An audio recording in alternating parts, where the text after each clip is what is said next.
you're like, so like, I got this shit. So maybe like a little more worried. Okay. My name is Bree Bishop, and I'm a Harry Potter fan. I'm currently 22 years old.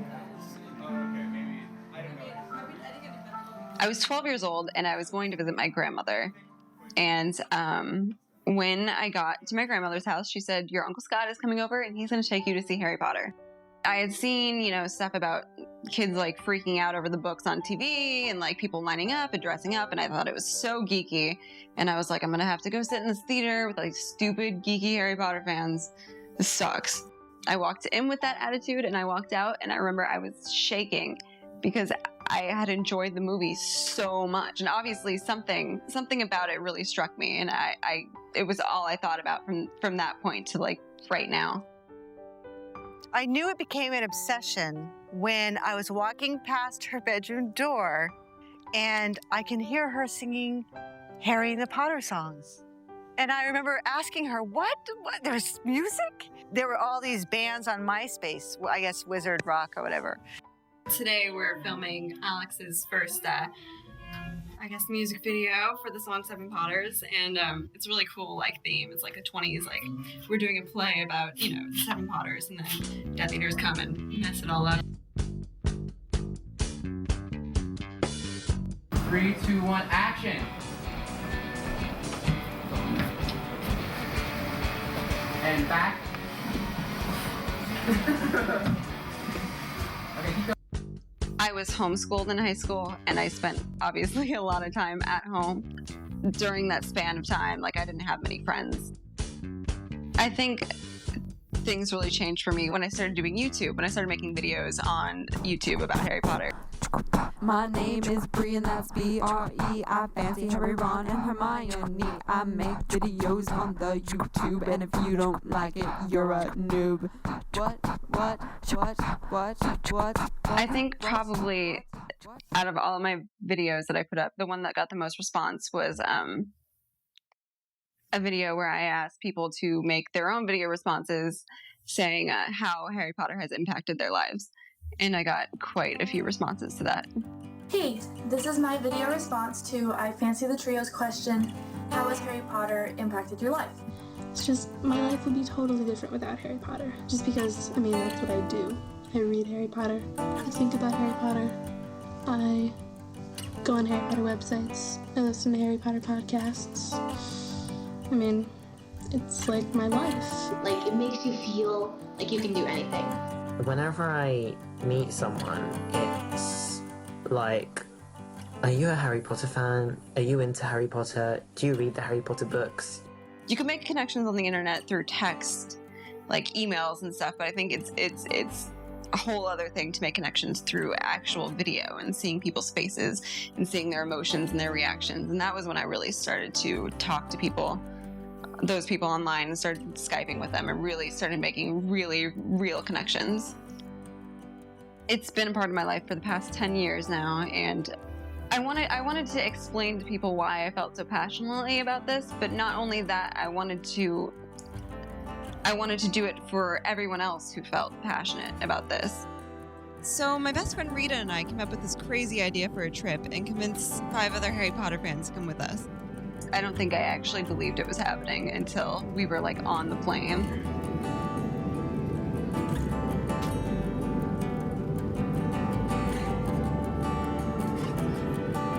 Baggage bracket and your legs also securely. Leave your seat back is upright and your arm rested down. Yeah, I know. I'm really excited. Why? Or you say, why am I excited? Yeah. Sure, you've been here before, but...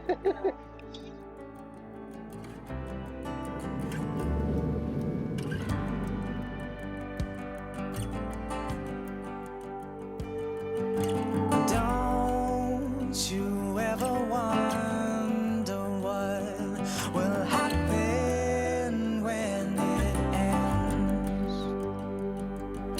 And how can we let go of the little ones who we call friends? Yeah, I know it's only a story, but for so many it's more than that. It's a world all on its own where we want to put on that sortie hat. And I will miss the train ride in and the pranks pulled by the twins. And though it's nowhere I had been, I'll keep on smiling from the times I had with them.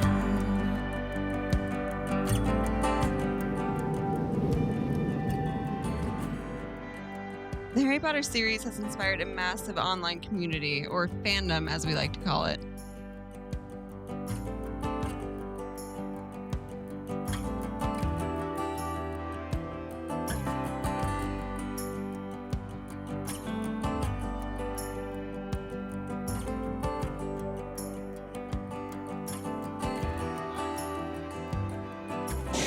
When we got off the plane, I don't know, I have a tendency to not really believe that something is happening. Well, we all just landed in London pretty much within a few hours of each other. We were in like 2 different groups because 4 of us, myself, Bree, Rita, and Frankie, we all live in California. But the rest of them, Melissa, Andrew, and Paul, they're all on the East Coast. So they flew a couple hours ahead of us and were there to meet us at our friend Rosie's house when we actually finally got there. We were sitting outside and we can see the group of people coming down, and we all just kind of like started jumping. They're coming, it's starting, we're all together. It's so cool. We got there and it was our first time, like, we discussed over internet on Skype or what we're doing when we're doing it, but it was the first time that all of us, all 7, had got together physically ever. That was such a good feeling to meet up with everybody. It was awesome. It was so cool. I've been looking forward to the trip for so long.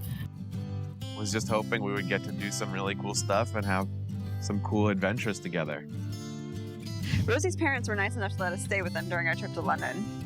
I had been talking to Rosie on the internet probably since like 2005, so I was excited to go to her house. When we first got to Rosie's house, we settled in, and then right after that, we didn't have much time because we had planned a meetup for that evening in central London with a lot of Harry Potter fans from the city and the surrounding areas. So we headed out into London right away. Between the 7 of us and the websites and Twitter and Facebook and everything else, we have a pretty good reach on a fairly large number of Harry Potter fans. And quite a few of those Harry Potter fans were in London. So we, ahead of time, had made a little event and said, hey, we're coming to London, let's meet up. We didn't tell anybody why. But we just wanted to bring as many people there as we could so we could essentially drill them about where Hogwarts was and get some good clues. It was our first actual taste of interviewing just people of finding Hogwarts and like trying to like what they think Hogwarts is. Where do we go? Does anyone know? Okay, we have Scotland. Well, we need to go north in a considerable few hours by train from King's Cross. What's a few hours? How many hours? Well, and it takes all day, doesn't it? Yeah, They have it takes lunch all and day. they have the feast as soon as they arrive, so it takes That's a long right, time. yeah. Where do you guys think in London we should look for clues on how to find? Charing Cross Road. Charing Cross Road. Yeah, definitely. What's that Charing Cross Road, guys? Well, the entrance to Diagon Alley and the Leaky Cauldron, supposedly. I live in York, and there's a place called the Shambles, which looks like Diagon Alley, and my university, I like to pretend it's Hogwarts, which is really sad. I've actually walked around in a robe. There's something really special about Harry Potter meetups in that you get together with people that you've never met before. In some cases you've met them, but mostly you've never met them before. And you have this Harry Potter thing in common. And I always say it's kind of like taking the first date away, because you know you both love Harry Potter. You know that you connect on this very central point, this very non-literal point, which is that you both admire and love books that are about the things they're about, the love and the friendship and all that. So you're connected already. So when you have a meetup, there's an instant camaraderie. Always. Every conference I've been to, every meetup I've gone to, certainly was the case that day in London, when there were a lot of people there who I'd never met before, but I'd talked to a lot online. Rita and I actually met online And she was the first really close friend that I ever met online, and we both kind of went crazy when we met each other for the first time. Where is she? Oh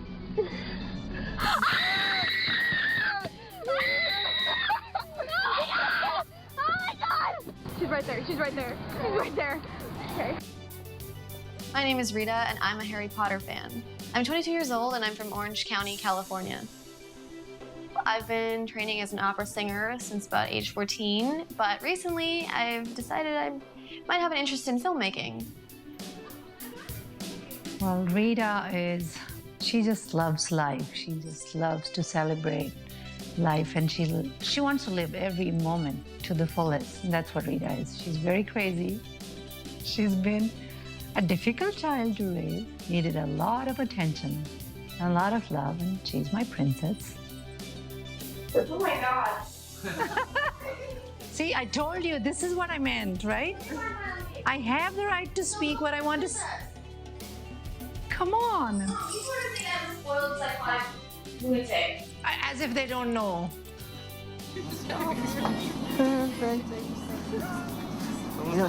Other people might find that annoying. But not you. Not me, I'm saying other people. Well, by the time I reached high school, Harry Potter had become something that was very much my own. I didn't look too much for other people at my high school or, you know, in my friend circles. I didn't really look for people to relate to because I felt like by that time I had already established a great group of friends online. And I knew I wouldn't really find that with anyone else. Well, I really didn't know much about what she was doing on the internet because I would go and peek once in a while, and I knew that she wasn't on one of those, you know, scary websites or anything that a parent should worry about. But I found out later that that's where she made friends, you know, who are Harry Potter fans from all over the world, and I was actually happy. I was actually glad. People tend to, I guess, devalue long-distance relationships, but I feel like when it's something that really, really means something to you, it doesn't matter where they are, you know. Hi, Jackie. How was the last time I saw you, New York? Yes. And I look forward to conventions every summer. I look forward to seeing my friends who I may not see very often, but when I do, it means the world to me.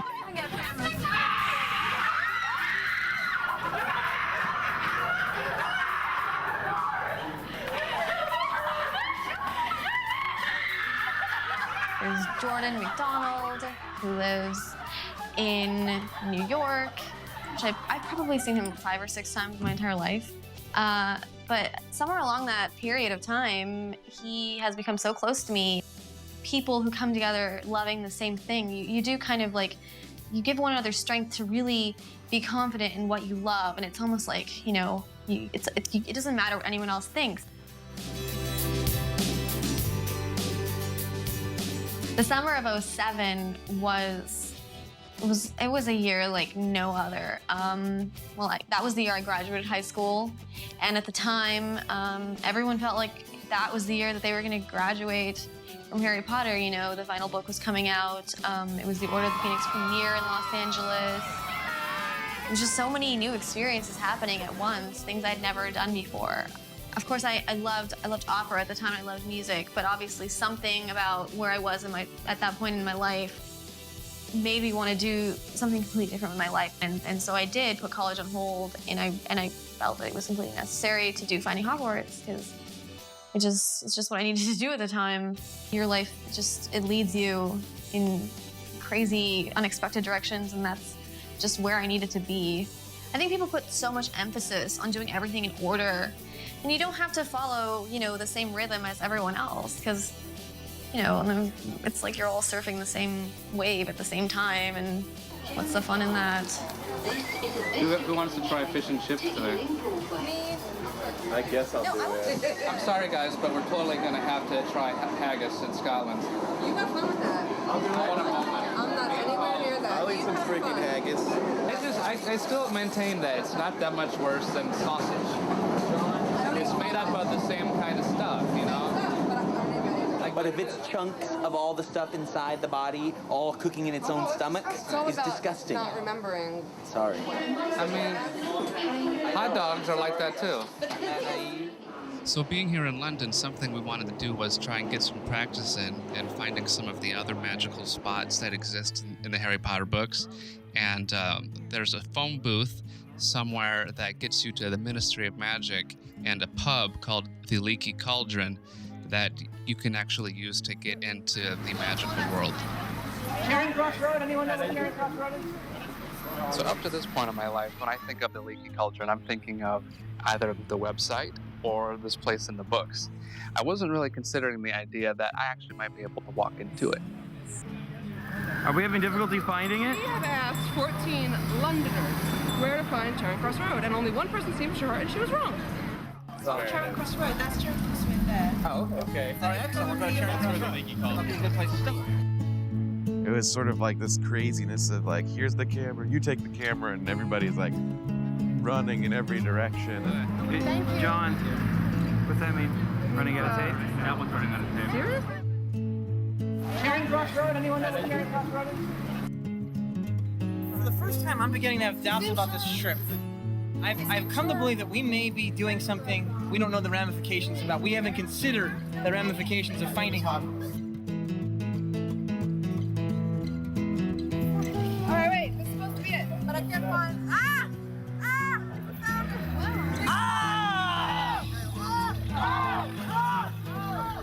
One of the great things about that was that nobody really expected to find the door to the Leaky Cauldron, but it was hilarious and fun to run around Charing Cross Road and look for things and call to someone when you found it. It was like a scavenger hunt.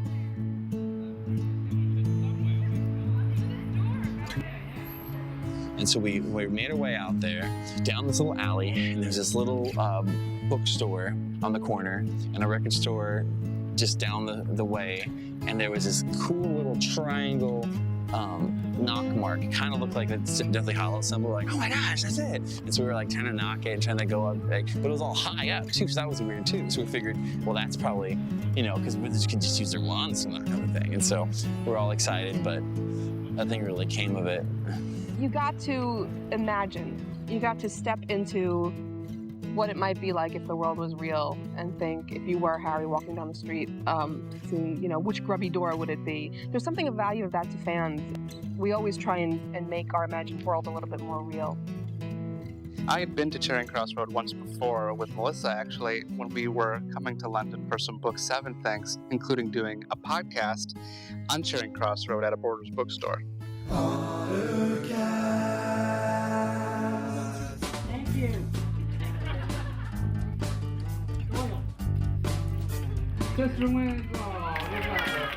My name is John Noe, and I'm a Harry Potter fan. I am originally from Toledo, Ohio. I've worked with Melissa on the Leaky fan site since 2003, but it wasn't really until we decided that we wanted to have a podcast on our site that I really became really involved with everything. A podcast, of course, is basically like a little radio show that you can tape whenever and put it up online or on iTunes and people can listen to it. 3, 2, 1. Hey, we're back. Another Pottercast, episode 184. How you guys doing? Like, for someone like me who, throughout high school, I was involved in our TV channel doing morning announcements, and that was my cool dorky thing that I did, but I was always way too shy to appear on camera. John would be the one, if you had the whole class, doing a program, John would be in the back. I guess, it was easy to wean myself into the idea of doing a podcast because it was just my voice. Podcasts were very new at the time. There wasn't really a hell of a lot out. A lot of the major fan sites got going in the year 2000, so this was 5 years in, and there were a lot of people online following everything. But when the podcast came out, it really was the first time where there was something more of like an entertainment show, and the people who were the voices of these shows gained some silly kind of like celebrity status amongst the other fans. What we found out was that very few people online really knew a whole lot of other people in their actual lives that liked Harry Potter in the way that they did, and we were becoming friends to them. We had gotten this crazy idea around the time that the Goblet of Fire film would come out in New York, that we were all had the opportunity to cover the event as press. So we thought, well, it would be really cool if right after that, let's all get together and try and do a live version of our podcast. Normally when we did the show, we were sitting around in our bedrooms, sometime in my case, in my underwear, just, with a mic in front of me and not a single eye on me. And then suddenly here we are in front of probably would have been like 500 people there or something, all wanting to know what we thought of Goblet of Fire, because we were lucky enough to see it that night, days before anybody else would. And it was a funny thing because I didn't know at the time, but Bree was actually in attendance as a fan in that audience, and I took a picture with her, and this was long before I would ever actually know who she was, and definitely long before we started dating. For me, I really think that night was the beginning of a real change in how confident I was in myself. But just the idea of finding a place where not only you felt like you belonged, but you were being validated, you were being complimented and everything else by this big group of people that really liked what you did. And I really can't underplay how much that has changed, my life going forward. I've been able to see so much more of the world than I would have ever been able to otherwise. We took our podcast on the road and we were able to just tour the country for like 3 out of 4 summers, seeing city after city and just meeting, I don't know how many thousands of people along the way. I can't imagine what John would be doing without Harry Potter. Hopefully something else would have come along to catch his eye, would have given him the impetus to take what he likes doing, which is all the computer and film, but and a channel to an avenue to use it. So I can't imagine what that would be. But absolutely, by far, my entire fan experience with Harry Potter just came to a head when we got the attention of J.K. Rowling to the point where she actually came on our podcast. Okay, now they don't understand this, Joe. I know we've talked about this. I think it needs a little explaining of how somebody as skillful as Dawlish. John maintains that she sucker punched You know him. what? Yeah, she sucker I spelled find it so incredibly endearing that you like Dawlish. And that's why his name is now John Dawlish, as we know. In tribute to you, and that will indeed be a note in the encyclopedia, or the Scottish book, as we are now calling it. Yes. People can be turned off by passion that they don't understand. And I really think that you are a much better person in this world if you have the patience to take a minute to try and understand what it is that people that are passionate of something that may seem foreign to you, like what it's all about.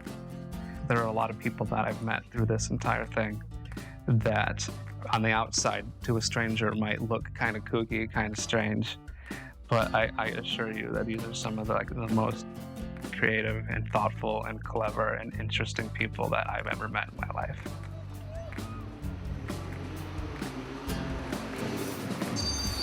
What's going on? M-A...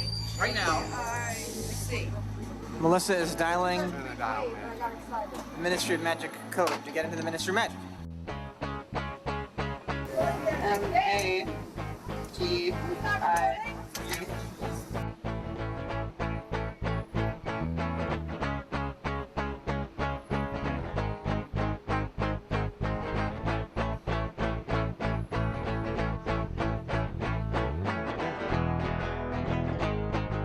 Did it? You got a name tag? Got it.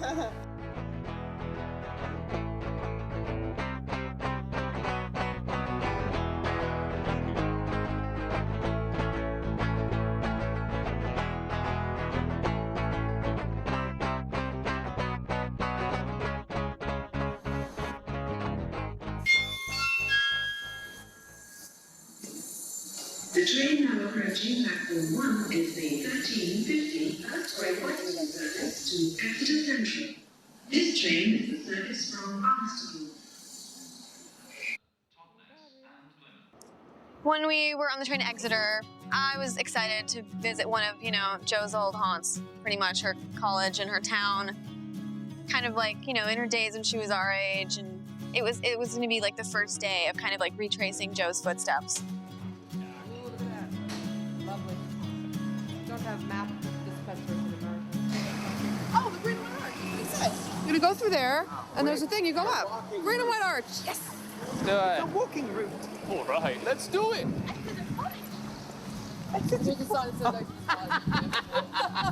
Hey. I bet J.K. Rowling did this one time. I bet you went like this one time. J.K. Rowling, like this. So am I. I'm doing it too. She touched it. You know, I bet J.K. Rowling did this one time. I bet she did this one time. She looked over this. And then she did this. She rolled down the hill. Oh wow. Hey guys, get this from 2 angles, huh? What is that? And can we go inside of it? Cemetery, the church. It was so beautiful, and everything just was like so alive. I was blown away, and I was like, we are in England. Wow, that was incredible. It's just like, I'm just so calm here.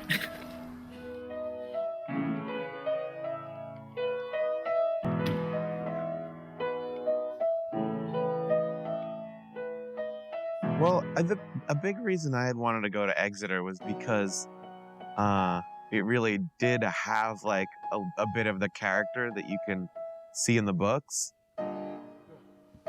We played at this club called the Cavern Club, and it's kind of down in a basement. You know, it's like a seedy little rock and roll club. And people at the show were like, "Hey, you know Diagon Alley, right? Well, it's right out back. You know, it's this little street." Creaky little alleyway with all these weird shops like hanging off it and stuff. And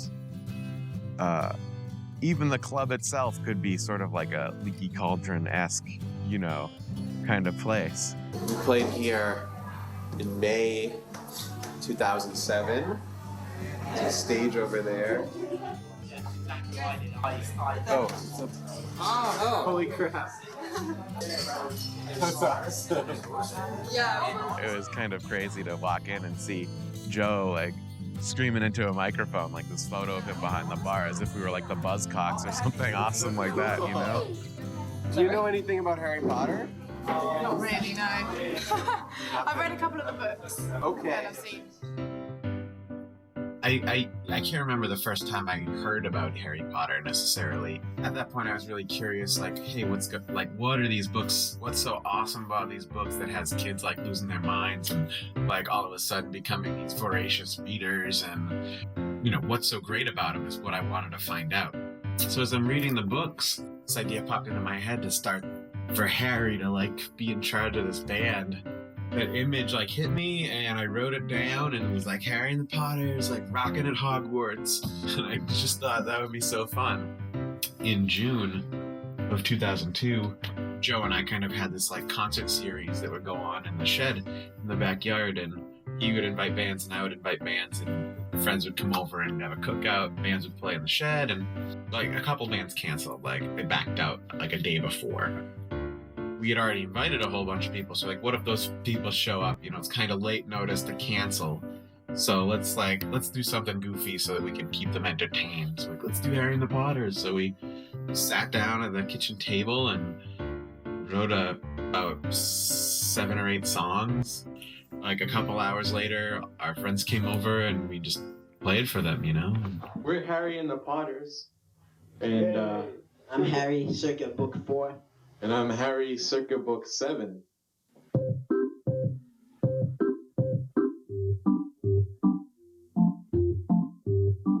Oh, the bus don't go to Hogwarts.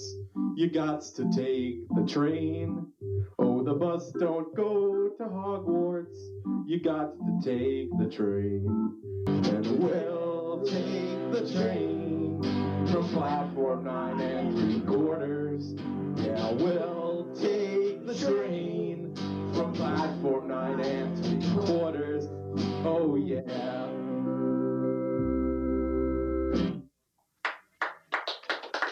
Thanks. Could the applause be a little more sporadic? Thank you. After that, it was just like high fives, like we did it, Harry and the Potters, it's real. You know, we can say we did it. Forming the band with my brother was something we always wanted to do. Me and my brother always wanted to play music together, so it worked out well. At our first shows that we were playing, like, I mean, with the bookstores, it was kind of like, we were lucky if there was anybody there to see us, you know, like playing at 10 in the morning on the day of the book was released. But then just like 1 month later, 2 months later, things really changed for us because we discovered that Harry Potter fans had really mobilized themselves online. And all of a sudden, like, Harry and the Potters at yahoo.com, like, wow, I just got like 5 emails in the last half hour. So I was like, what's going on? This is really cool. The fan community discovers us, and it just kind of seemed like our band got passed around, like real organic word of mouth, like via these live journals and fan sites and who knows what else. And we're playing these songs for these kids, and we realize that like half of them at least are singing along to like every word.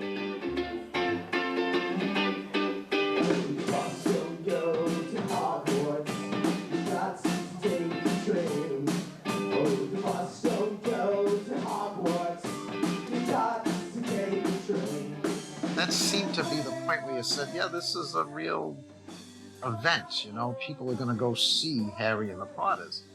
But I don't think till Paul actually quit his job at the vaccine factory that you really knew that this was really something that would catch on for good. After I graduated college, I was like, well, what do I want to do with my life?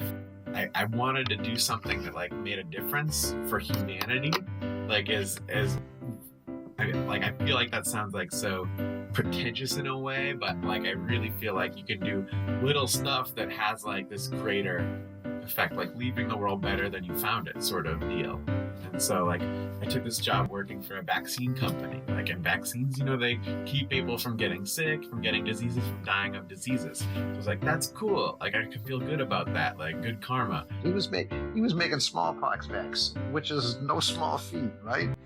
I think in his view, he was relatively unappreciated and unfulfilled. And he had kind of come to the conclusion that he would always be, you know, stuck at some level in that business.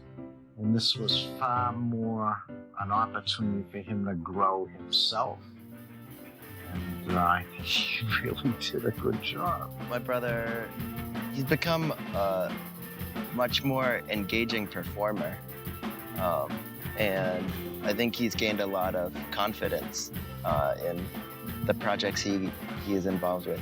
He's always sort of had I can do what I want attitude, but now I think that's highly reinforced by the adventures we've been on together. If people can look back on their lives from the past 5 or 10 years and remember like a special moment they shared with Harry and the Potters, then that's a net positive.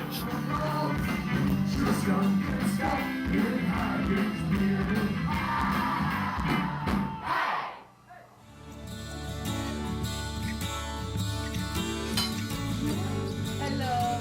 Hi. Thank you very much. Thank you for everything. It's been amazing being here. Rosie's mom is fantastic. Love her. Rosie's parents are awesome. We're going to 9 3/4. For the 11, I was going to the 11 o'clock 11 train, but it's Scotland. 6, 11. And that was the day that we were gonna head on out to King's Cross and take the train to Scotland.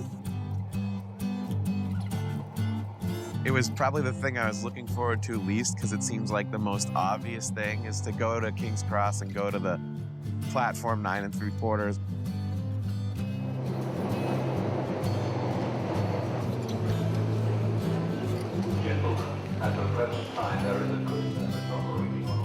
I'd been there. No, but not all of us had been there. 9 3/4 is the magical platform in which the kids depart to Hogwarts. And so it's not platform 9, it's not platform 10, it's platform 9 3/4. We could barely put our bags down in time before we started running into that wall.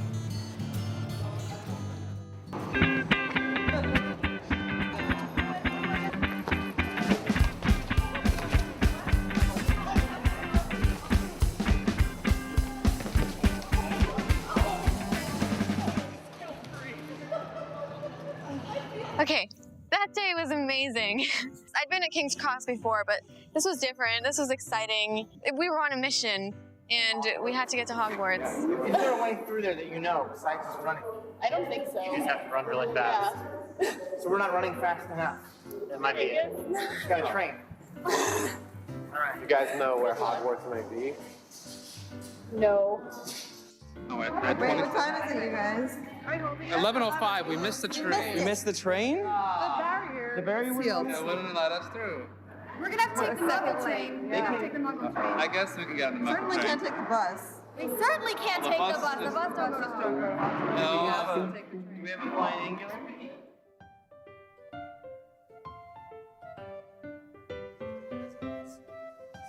Have any of you ever made this trip before? This is everyone's first time, right?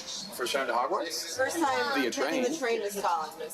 Yeah, first time Scotland, period. First. Bree, I know you said that, like, when you were feeling troubled or whatever, you would kind of picture yourself on the Hogwarts Express. How do you feel now that you're sort of trying to simulate that?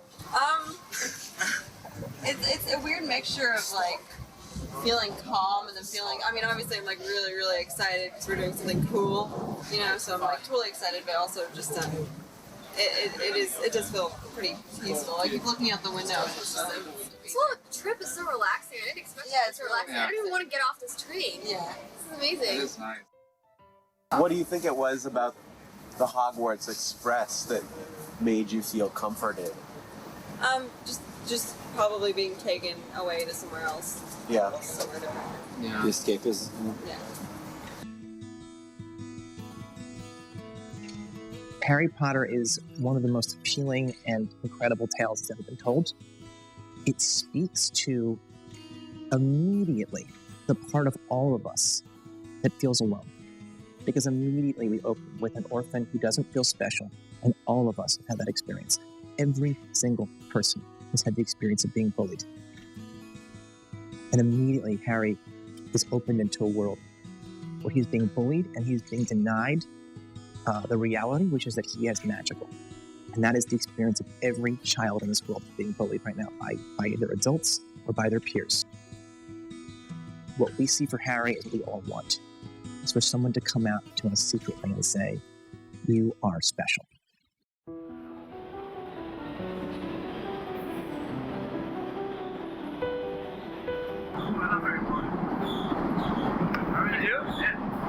You want to tell them where you think Hogwarts is? Huh?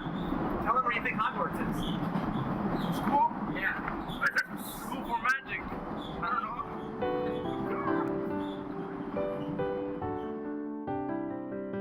I was pretty seriously bullied. 7th grade, I was brutally bullied.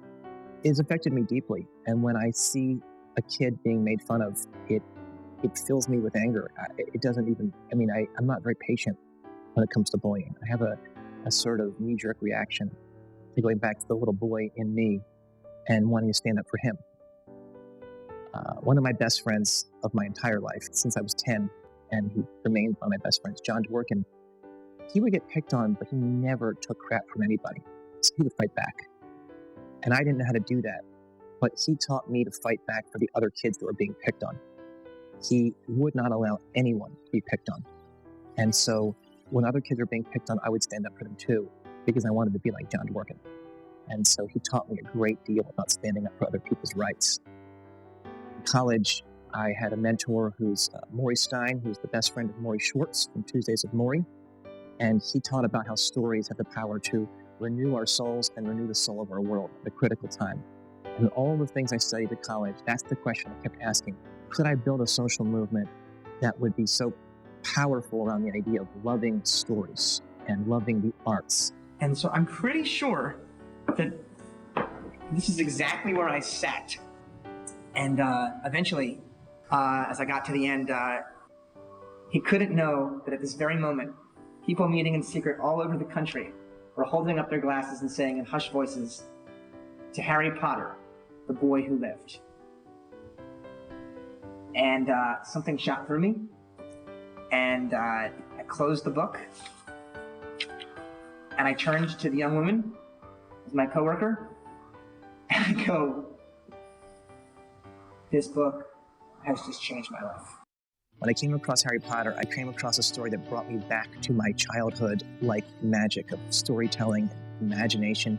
And it was then that I said, we need to start a Dumbledore's Army for the real world. And I had the good fortune of meeting Paul DeGeorge, who believed in that idea and helped make that happen. He had come to me with this crazy idea about using Harry Potter for activism and social justice issues, and I bought in right away, and we've just kind of been working closely together, developing that ever since. So I created, co-founded, and am the executive director of the Harry Potter Alliance. The Harry Potter Alliance uses parallels from Harry Potter to inspire hundreds of thousands of Harry Potter fans across the world to act as heroes in our world. HPA do things that nobody else does, because their whole goal of HPA is help the helpless and fight for those that can't fight for themselves. And it's important, if you're in a position where you can fight, that you stand up and do it when someone else can't.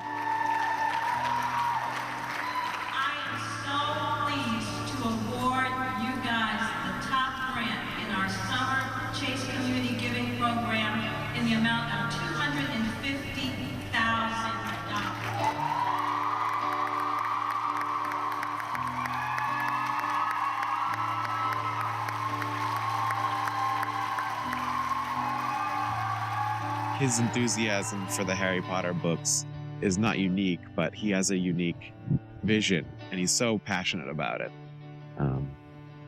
that it's admirable. It's something that's continued to inspire me, is just talking to him about Harry Potter and all these cool things about it. You know, he really knows these books inside and out.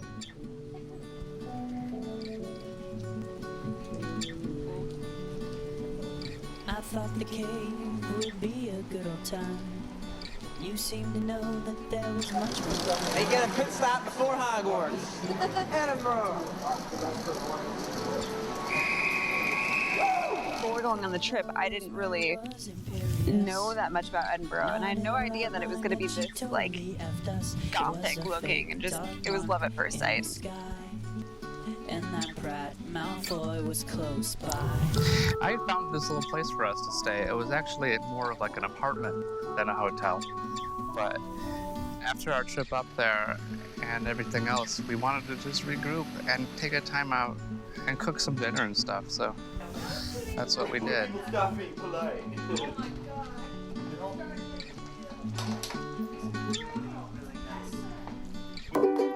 didn't cut those as soon as I could. Alright. I thought love was only true in fairy tales. And someone else, but not for me. Love was out to get me. That's the way it seems. Disappointment haunted all my dreams. Then I saw her face. Now I'm a believer. Without her face, of doubt in my mind. I'm in love. Ooh, I'm a believer. I wouldn't leave her if I tried.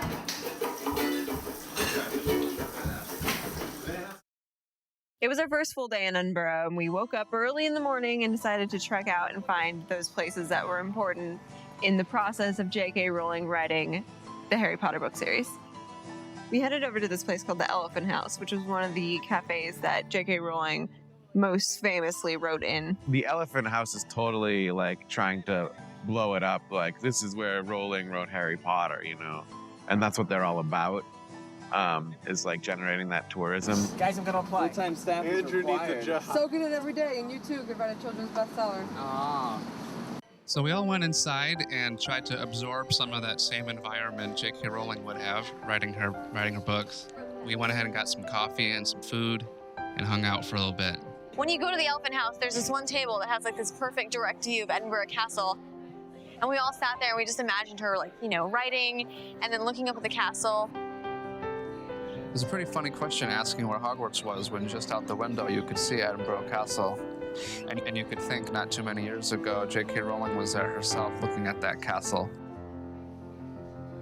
What was really encouraging and interesting to me was to see how similar her working environment was to like how I like to work. I like to get out of the house and I like to go like to a cafe or a Starbucks or something. I'll just bring my laptop with me or my sketchbook and just kind of set up, get a cup of coffee and I like the chaos, the controlled chaos. I like being in the environment that, like, I can't control what the people around me are doing, but it's so big and so much, they become white noise and they just kind of sink into the background.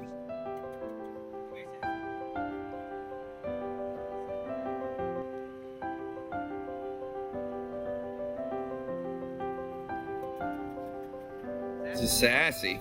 I've had her since I was 11 years old. She would have went to Hogwarts with me because she would have been a little kitten. And I would have picked her over an owl because she's awesome. Ever since I was a kid, anything with fantasy based in it, like a wizard, anything with magic, always got my attention. Like when I would play with my cousins, we'd play like knights and stuff. They would all get their swords and I'd just get a broom and take the top off when I was the wizard with my staff. Or I'd get my cape. Anything with mystical nonsense superpowers, I was always all over. So it just kind of carried into my adulthood. It kind of stemmed from watching cartoons, and he started doing this Halloween. Yeah, Just have to put a bath towel around him and get him a cape. We'd also run around the house with it.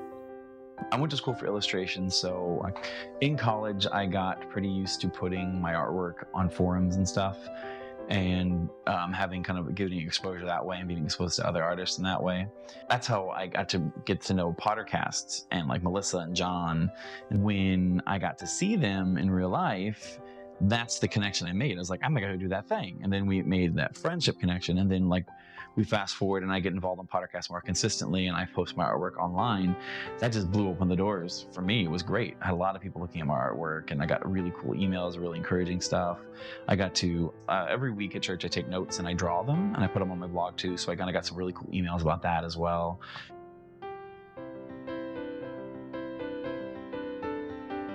When I was first introduced to Harry Potter, there's other books I wanted to read, and there was this big like stigma around Harry Potter, especially like people at my church and stuff. And as Christian parents, we've always watched over our kids what influenced them. And I used to tell her, you know, they're not running around the house being Skeletor. They always root for He-Man. And to me, with Harry Potter, I think some of it I think is kind of dark. I don't agree with some of it. I think it depends on if you let it influence you or how strong you are in the Lord. In scripture, when the Bible talks about sorcery, the root word in there is pharmakia, which is talking about mind-altering substances, like any drugs and stuff. So it's like altering your perception of the world and wanting to know the unknown, not little kids running around saying funny words. And then what's really frustrating is there's so much symbolism in Harry Potter that ties into scripture and the gospel. It's ridiculous. Like the fact that what defeated Voldemort is Harry's capacity to love. And that's like the biggest teaching of the New Testament. We're supposed to love the world as Christ loved the church, you know, like sacrificially. Harry's mother sacrificed herself to save Harry. Like for every one bad thing, misconception, there's like 5 good ones. And so it's really frustrating when Christians put this bad label on it when they don't even, like, and most of the ones that I've talked to over the years had problems with it. Have you read them? No. I'm like, and it's just like, okay, well then I don't want to sound like a jerk, but stop talking unless you know what you're talking about, because you're making everyone else look stupid. You're making people who call themselves Christians look like they're as closed-minded as you're acting, which is very frustrating. I was lucky enough to be blessed to be able to travel a lot and go to different conventions and stuff and get to meet a whole bunch of people.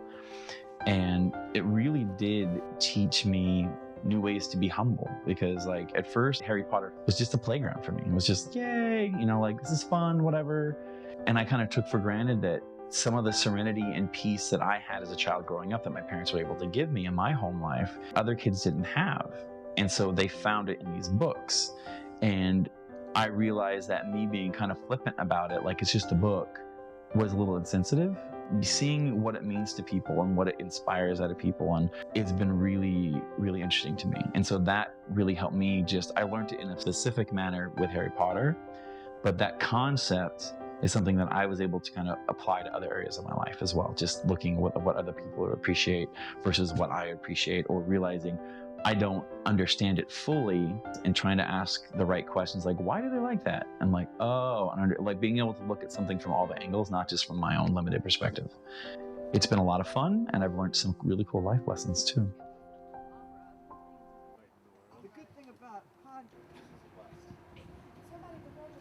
J.K. Rowling famously talks about her life in Edinburgh as a single mother writing the first Harry Potter series in the sort of tiny old apartment that she lived in.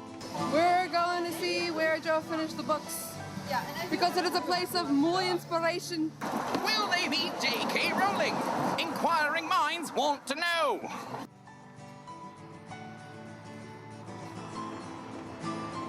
And I got to be honest, walking there, I kept thinking to myself, we shouldn't be doing this. This is weird. But I thought, okay, well, we're here. We might as well. I thought it was a little stalkerish, but everybody else seemed pretty keen on it, so I just went along. This was it? Oh my gosh, It was too much that everybody else in the group was making such a big deal out of it. Because I was thinking, but it's just an apartment. you guys, Joe's touched these buttons. Do you understand? Like, she's pressed these at some point. Like, I'm a total creep. Bring them all. I was talking if he doesn't live here anymore. No, it's just kind of like... that's worse. We were trying to figure out which was the right apartment, which was the right window. And even that felt even more stalkerish. It's not like that, but it started to feel like that a little bit. And I was not at all prepared for the moment when we figured out it was the place where she finished it. So I wanted to take her back to her old flat in Leith, Yep. where she finished We are here right now. That's the blinds. The blinds are right there. That's it. Because I had just finished writing my book, and I had just finished reliving through her retelling of it. We're very excited to welcome Melissa Anelli, author of Harry, A History. J.K. Rowling's Harry Potter books are a triumph of the imagination that did far more than break sales records for all time. Although the series has ended, the story is not over. With remembrances from Rowling's editors, agents, publicists, fans, and Rowling herself, Melissa takes on a personal journey through every aspect of the Harry Potter phenomenon.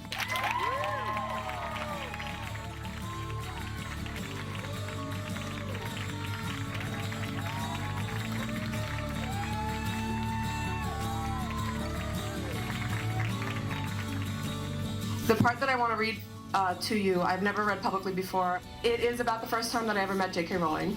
I'm reading it because it represents kind of the start of when I realized that I could make my life so much happier by sticking with Harry Potter, following my bliss, doing what was right. My sister gave me the first Harry Potter book right before my last year at school started. She thought I needed something to read that was light. And when I graduated, I was home, bored, out of work, overeducated, underemployed, sitting in my mom's house.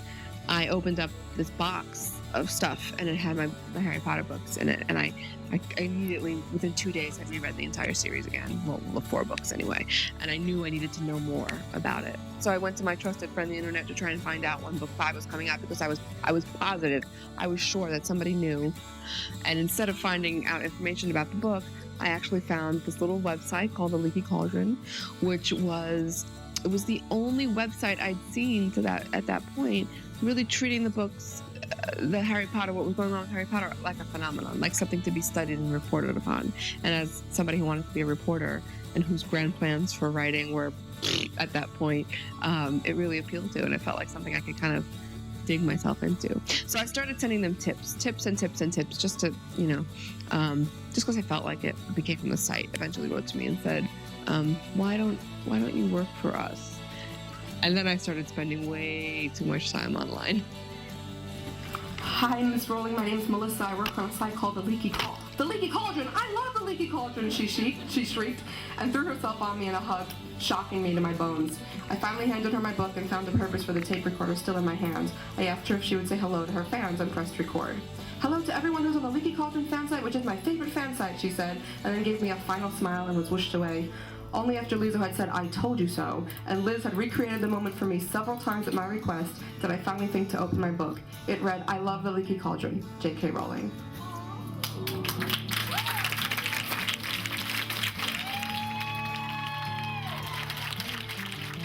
When I started on the Leaky Cauldron, I never thought it was more than a hobby, but over a decade now, it's a decade, I've managed to do some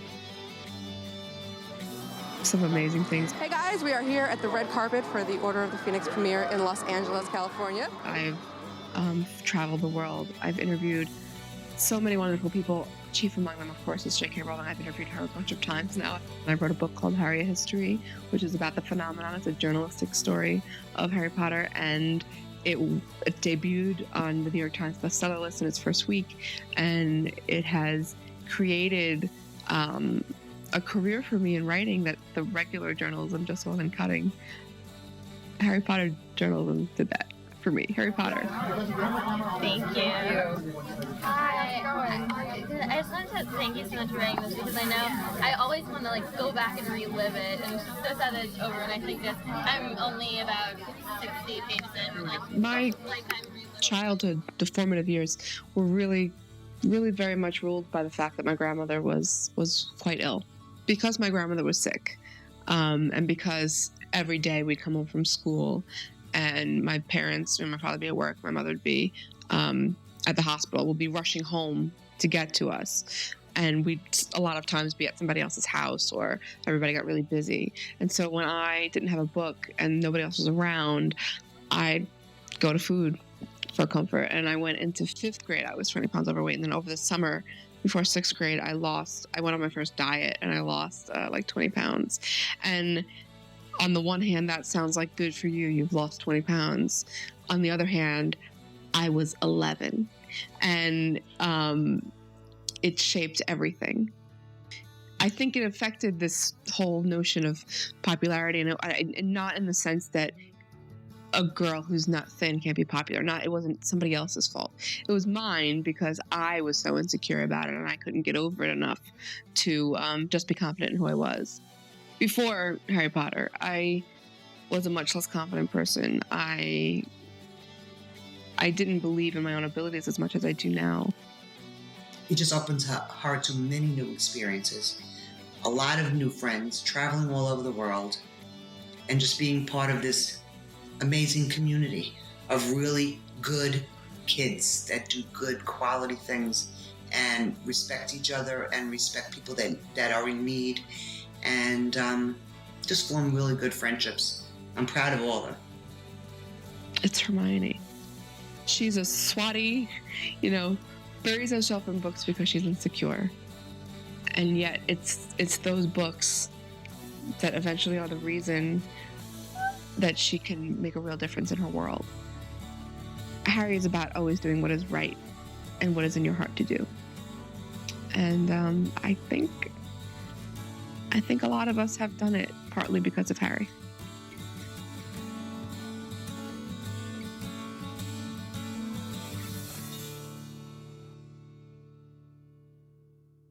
Edinburgh and Edinburgh Castle and just the city in general, I just fell in love with because of just the history, knowing how old this place was.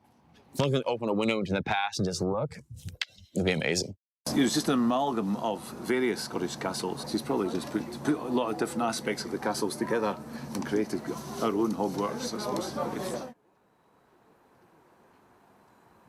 Eat it, John, eat it! All right, wait, is this tartar sauce on the other side, Andrew? Don't hesitate. Oh, good. This is haggis, apparently. Pretty good. Is it good? I don't know how to tell when I've eaten a third. No, you want to try some? No. I just freaked out.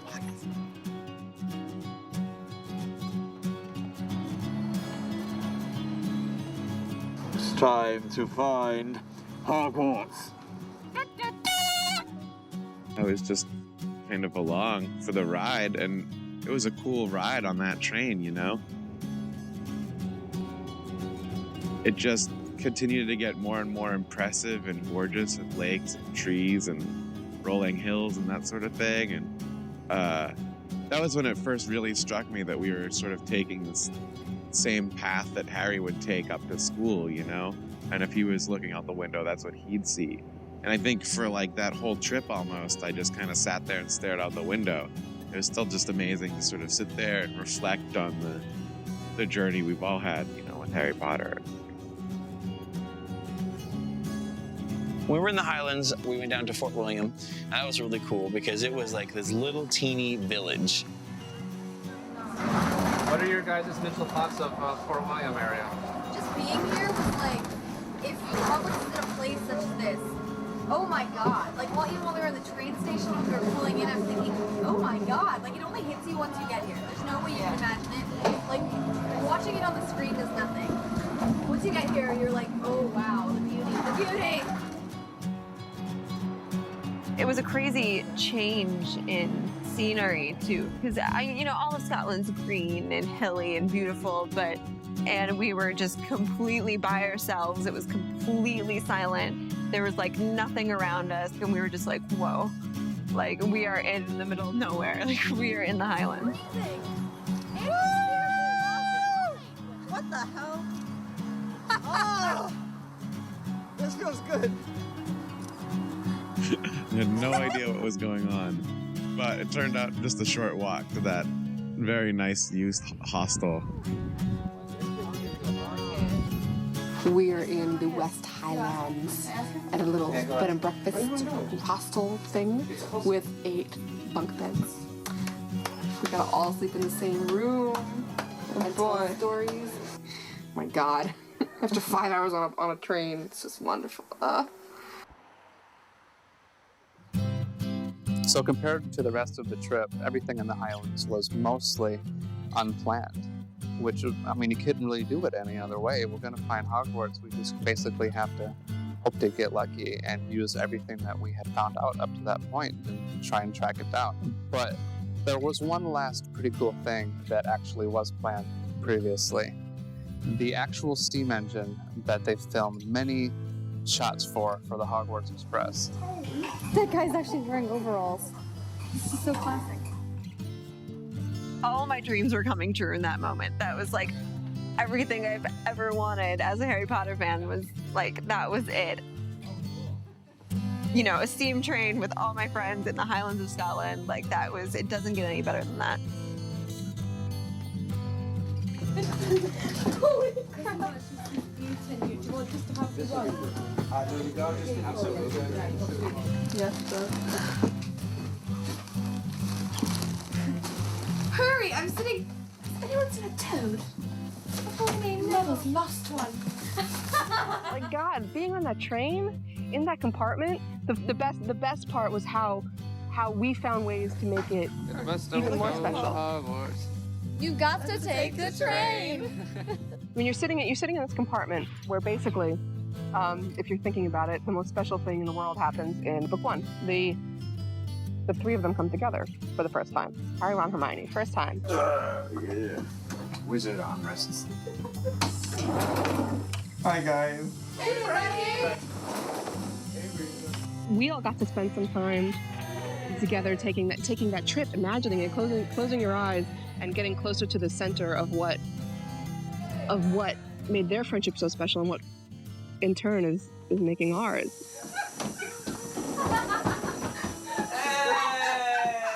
Oh, hi. I'm going to Hogwarts.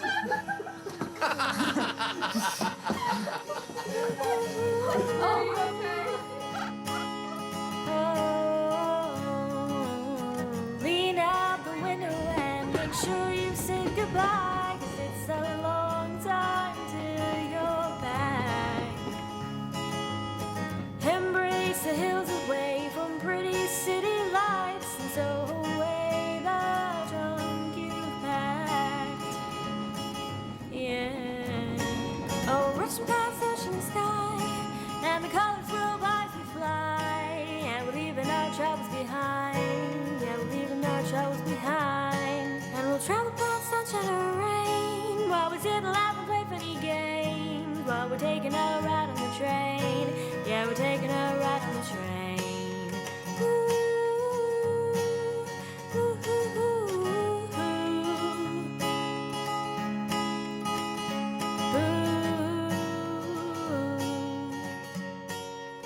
Because things always happen like this. I turned on my phone, and there was an email telling me to tell Paul to check his mail. I was able to funnel a gift to J.K. Rowling, and we've never had any contact before. I have no idea what she thinks of our band or anything like that. He'd reached out to J.K. Rowling, and she had immediately written him an email. Read it. Or you can read it yourself. I unwrapped, I gripped, I slammed, and I opened as per instructions, and I love it! Oh, and caps there on love it. Maybe one of these days we'll meet, and I can approve your choices of Patronuses. Much love, Joe. Very cool. Oh, wow. That's so awesome. Paul doesn't really go in for the celebrity stuff, the oh my god, it's J.K. Rowling stuff. But like I said, it's not about it being J.K. Rowling and she's famous. It's about it being J.K. Rowling and she's the reason that our lives are so different. I want to say something quickly. To Paul for enriching all of our lives, to Joe for enriching all of our lives, and to Harry for bringing us all together. To Harry!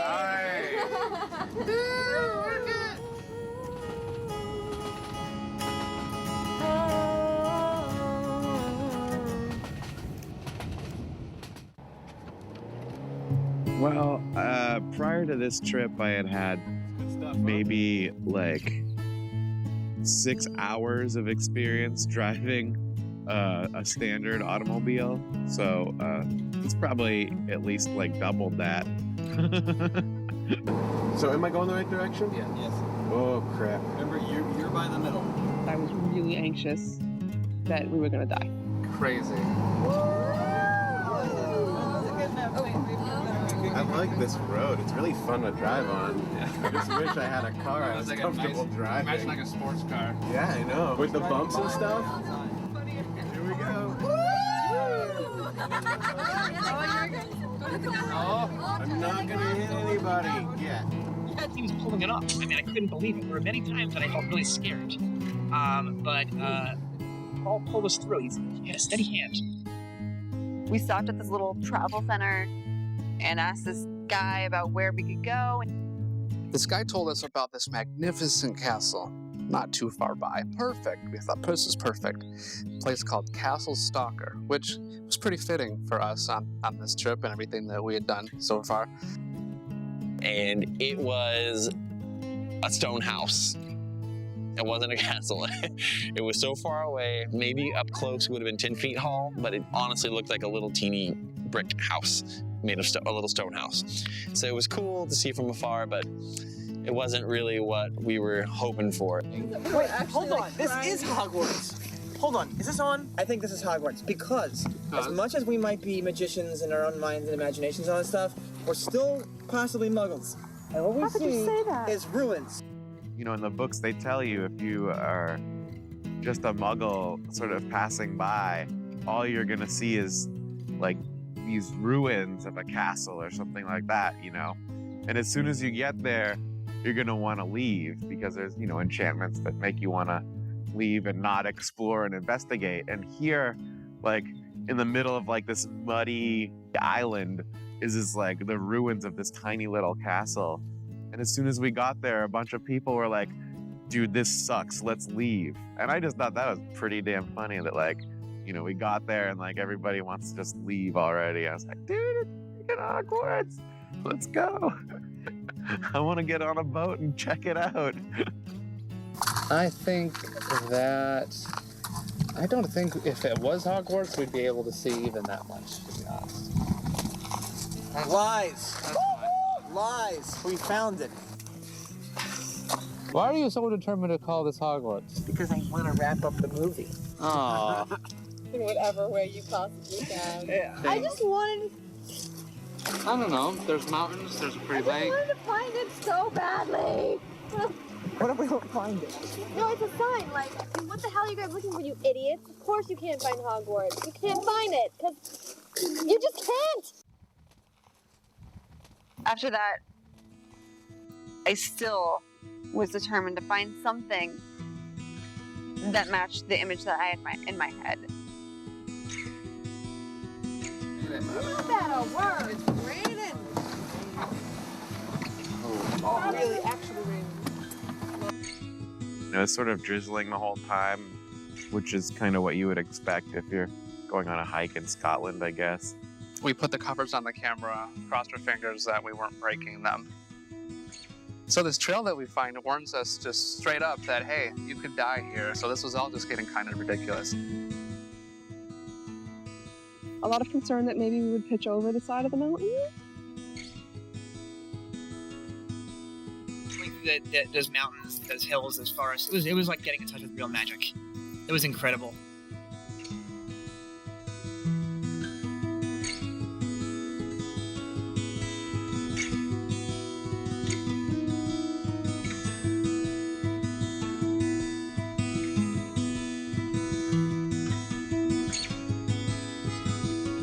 I don't know if I've ever been somewhere that beautiful before. When they're growing up in Hogwarts, things get wilder and less natural, and less ruled by the order of things, and less like the city, and less ruled by the Muggle world. And things are just so topsy-turvy to us because we're used to order, but this is just how nature intended it, and it's pretty awesome. You go swimming in it? It was breathtaking. You need dip in? There's a baptismal chamber right here. Go for it, Paul.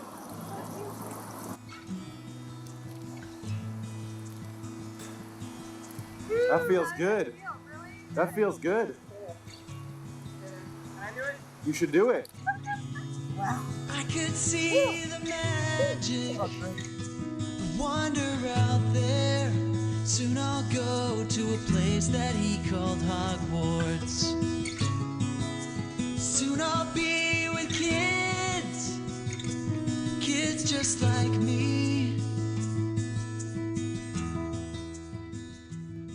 It took us a good 2 hours just to hike it up there. We managed to get to the end of it, and there was these beautiful waterfalls in the background, and we sat there and we just kind of just reflected on the trip and on just how we know each other.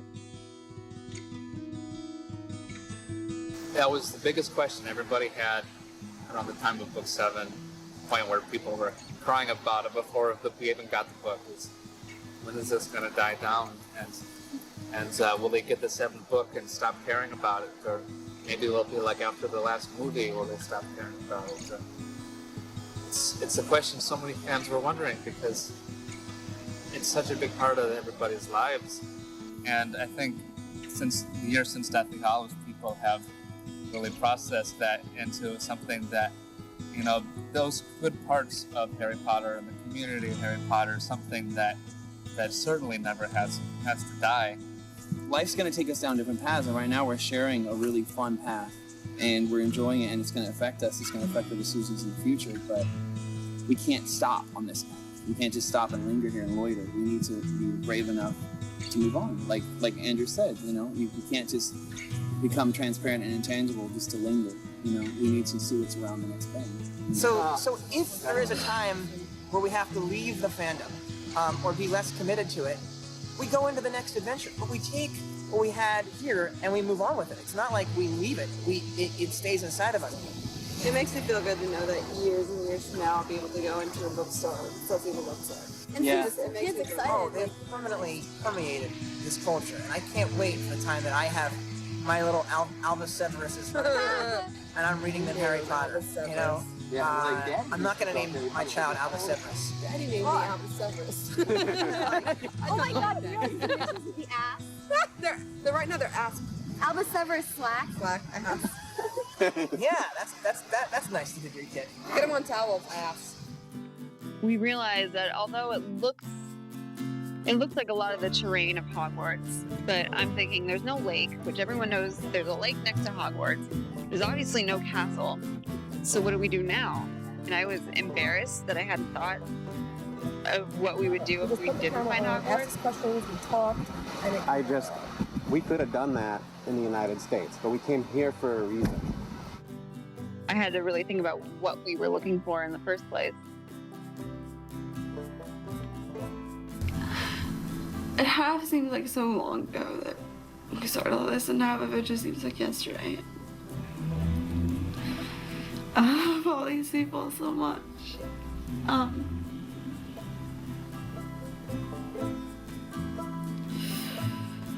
My mom has been the one to raise me all my life. It's always just been me and her, and things have not always been the easiest. At the time that I found Harry Potter, actually, it was the first really long stretch of my mom working full time.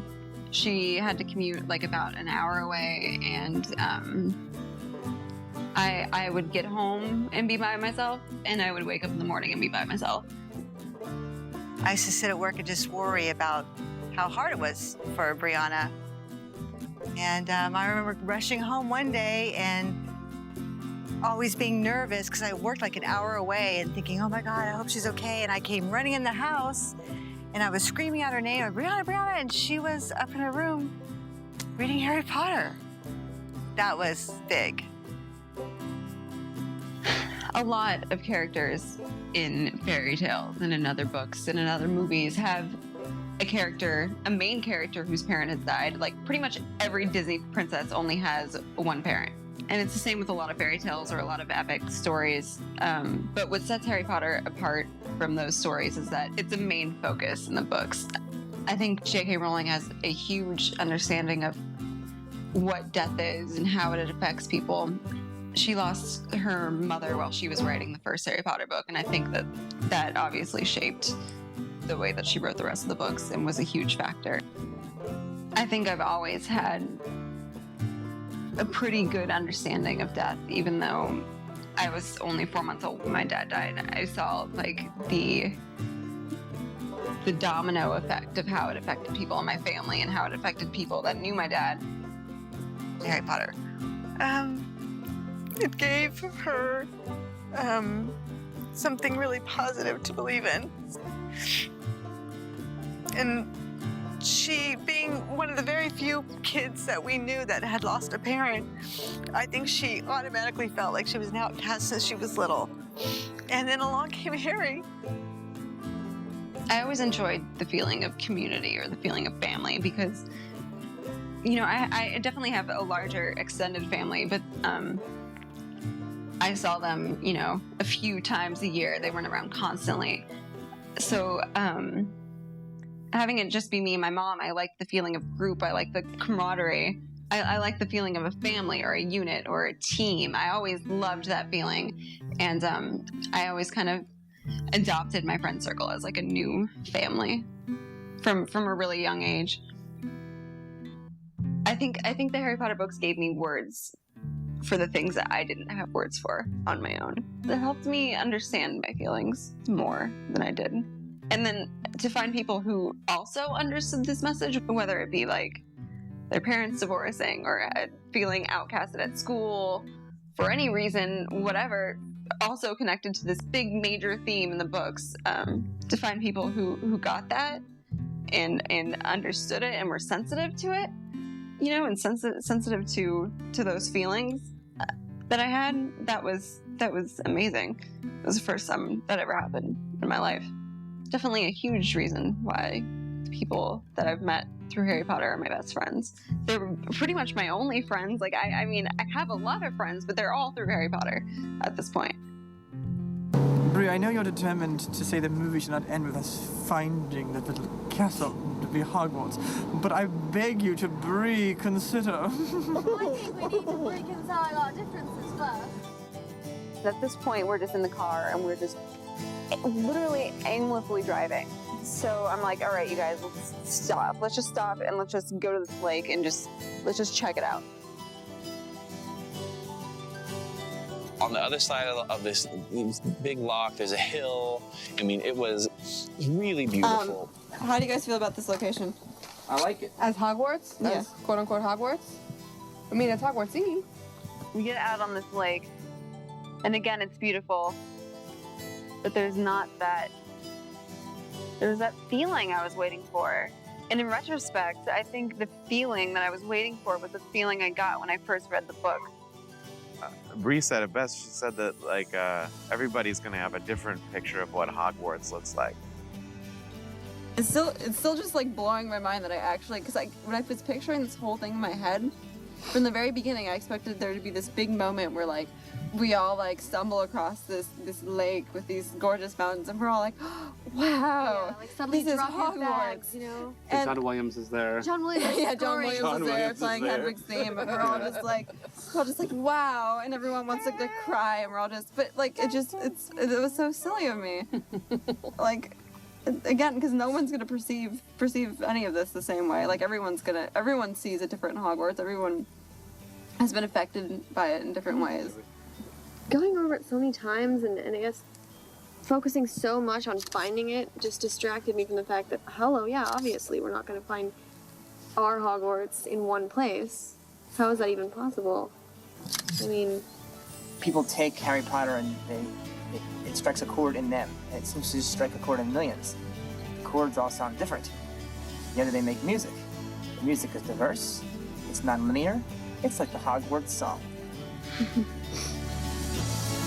I found this trip to be a lot more about reflection on the past 6 years of my life than anything that would have happened had we just kind of filmed this, you know, back on the East Coast or something. You know, if we just filmed it in my backyard, I'm not sure it would have been nearly as a valuable experience.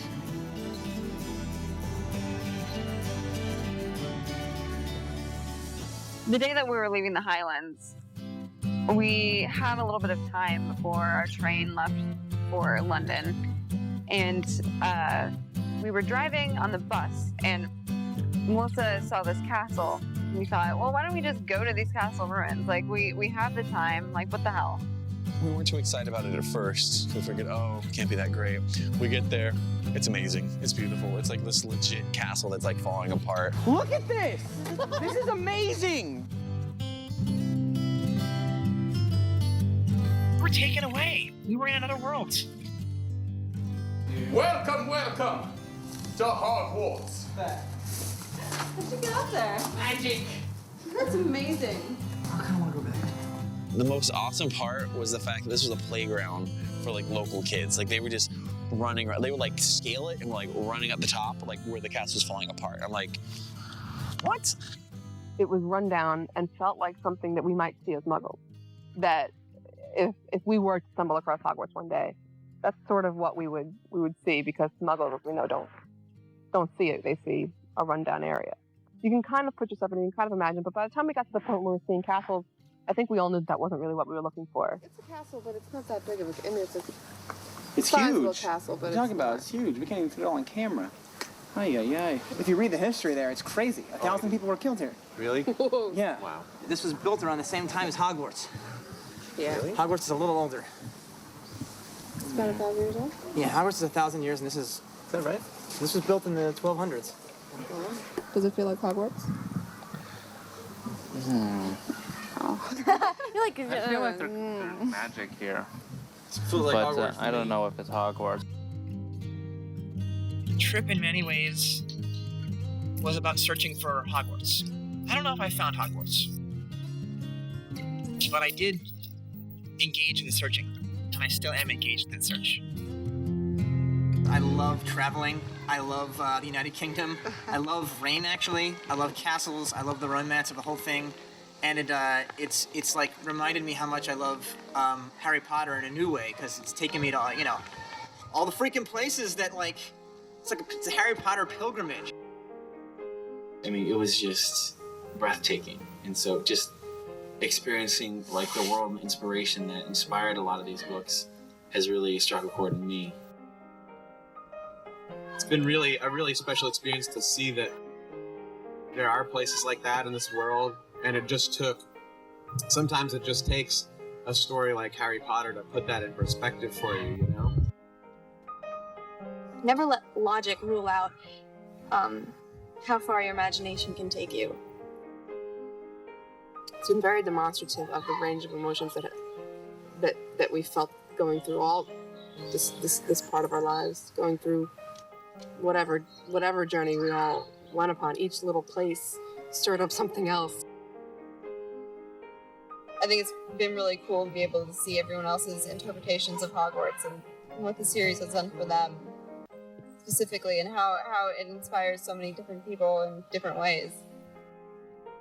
We're getting poured on right now because we're in Scotland, and maybe Hogwarts wants us to leave. I don't know. I guess maybe it is time to get out of here and go. Keep looking.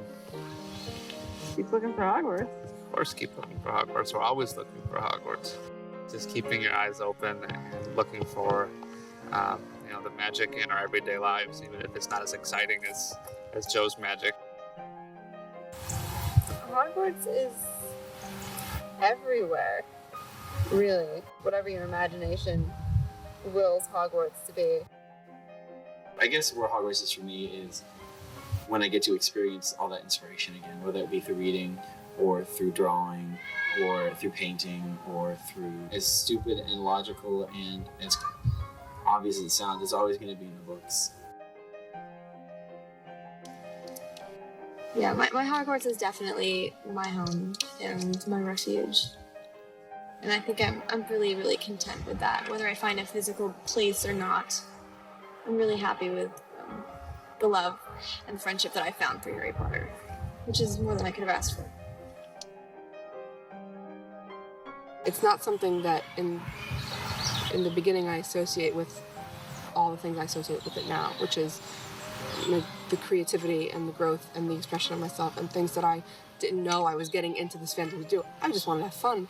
And at the end of it, like Harry goes in and he's expecting just some school and a mystery and fun magic and spells, you make things float, and he ends up becoming who he becomes. And I think that's nice, because when you don't have that expectation and you get somewhere, it makes it all the better. I think it makes it more true.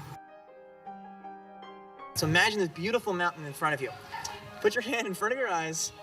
Suddenly, the mountain is gone. Where is it? Where'd it go? Take your hand off, the mountain's back. My little hand blocks an entire mountain. And there's this quote in the Jewish tradition that says that just as the hand held before the eye can hide even the tallest mountain, so the routine of our everyday lives can keep us from seeing the vast radiance and secret wonders that fill the world. Finding Hogwarts is removing the hand from our eyes. And it's a journey of consciousness. Hogwarts is going to be anywhere that you can feel at home, feel yourself, and work to be the best person you can be, I think just as long as I'm doing things I love doing, I'm going to be happy and hopefully bring a little of my own magic into the world.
We're all crazy in this world. The difference between Harry Potter fans and the rest of the world, we embrace that we're crazy, and we embrace characters that are happening in our head as real. And from that, we're able to send 5 cargo planes to Haiti. We're able to create incredible works of art, incredible works of fiction, incredible podcasts that are celebratory and fun. We're able to hold each other through our losses and be there for each other. This is no longer just about a book. This is about the world. This is our world. We're making it happen. We have made Hogwarts real.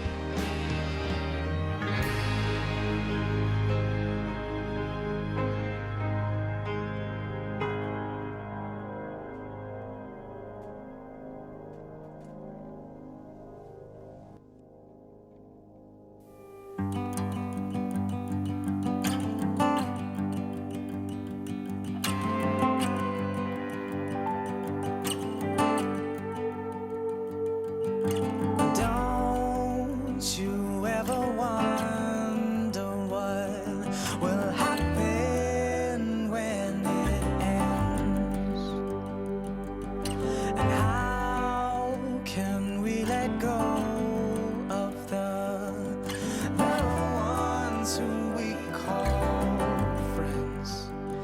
Yeah, I know it's only a story, but for so many it's more than that. It's a world all on its own where we want to put on that sortie hat. And I will miss the train ride in and the pranks pulled by the twins. And though it's nowhere I had been, I'll keep on smiling from the times I had with them.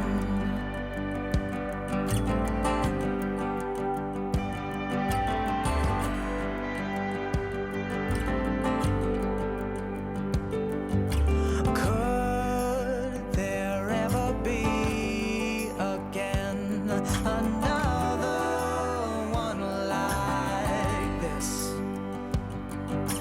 One that brought us together and started its own music movements. And I will miss the train ride in and the pranks pulled by the twins. And though it's nowhere I have been, I'll keep on smiling from the times I had with them.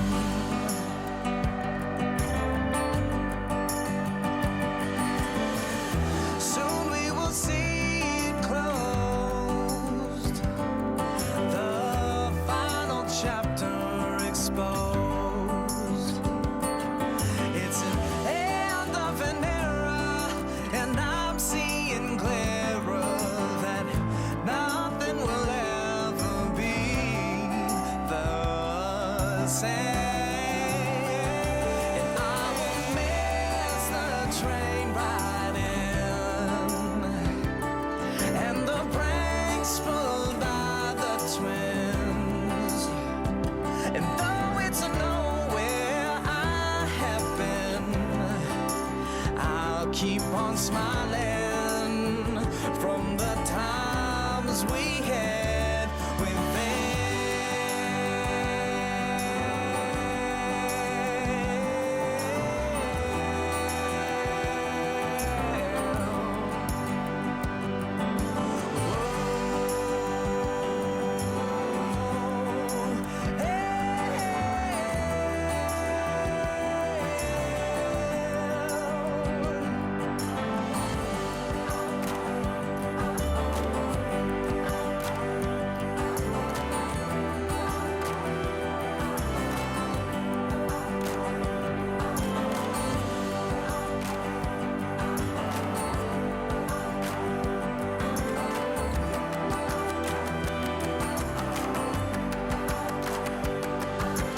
Don't you ever wonder what will happen when it ends?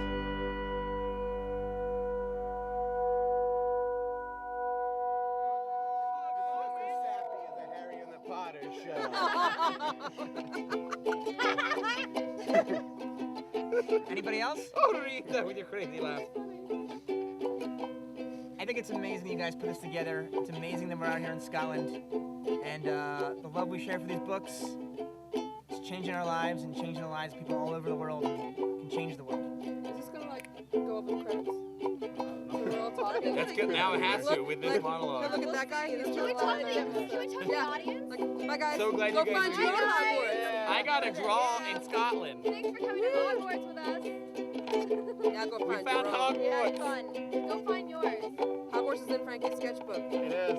Who knew? Who knew? It was us the whole time. Gotta eat it tomorrow. It's down with the dunks. Down with the Down with the Dunkin' Donuts. By the boiler room. By the boiler room. It's over there. I don't think we could have found Hogwarts without each other. Can't you see it? It's right there. It's right there. Head tilt. Head tilt. Head tilt. Oh. That's one of those moments you go.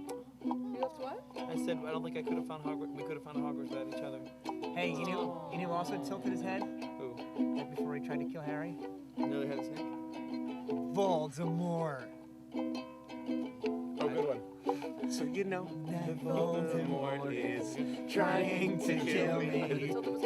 And I don't want you caught in between, like Sirius Black and my mom and my dad. I don't want to lose you, so I can't see you. I don't want to lose you, so you know I can't see you. But my wizard scar still burns for you. My wizard scar still burns for you. My wizard scar burns for you. Camera. I mean audience. Hoot! Do the echo thing. Hogwarts! And now they're running out of I think we just got the closing shot of the movie.